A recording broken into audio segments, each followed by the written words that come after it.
समस्त शिक्षक को मोर नमस्कार और एठारे उपस्थित मोर छोट बड़ भाई भौणी और सहपाठी मान मोर स्नेह और आदर जनाऊँगी। मो नाम हो श्रेयांशी पंडा। मु नवम श्रेणी छात्री।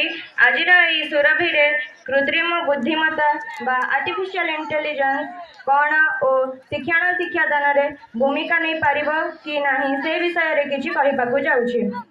शिक्षा होउछि मानव समाजर मूल आधार। यही शिक्षा प्रदान रे शिक्षकों भूमिका सदा विशिष्ट और अपरिहार्य रही। किंतु एबे जुग होउछि वैज्ञानिक और प्रजुक्ति जुग। यही जुगर सबुठ चर्चित विकास होउछि कृत्रिम बुद्धिमत्ता बा आर्टिफिशियल इंटेलिजेंस जहाँ आम एआई बोली कहूँ। यह शिक्षकों को मध्य गभीर भाव में प्रभावित करुछि।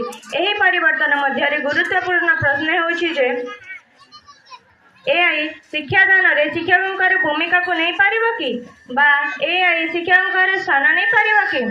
प्रथम आम जाना एआई क्या कह जाए। एआई हूँ गोटे टेक्नोलोजी जहाँ मानव बुद्धि द्वारा होता कार्य शिक्षा विचार निष्पत्ति नेबा शिखा इत्यादि यह निजे शिखिपे करें और द्रुत भाव में समस्त प्रश्नर उत्तर दे पारे।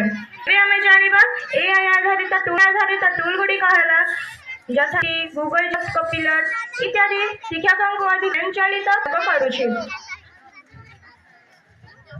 एआई बे शिक्षा प्रक्रियार अनेक दिग को प्रभावित करुछि। एआई एबे शिक्षा प्रक्रियार अनेक दिग को प्रभावित करुछि। व्यक्तिगत और अनुसूचित शिक्षा प्रत्येक छात्र निज गति पढ़ी पारुछंती। एआई तांकर दृढ़ता और दुर्बलता बुझे पाठ देउछि। स्वयंचालित मूल्यांकन परीक्षा अनुशीलन और प्रतिक्रिया उपरे जाउछि। तो भाषा शिक्षा रे भाषा रे पढ़ाई पारुछि अनुवाद करी प्रासंगिक हबो होछि अप्रासंगिक एआई सबछि। तेबे शिक्षकों अवदान भी धनन्य और अपरिवर्तनशील।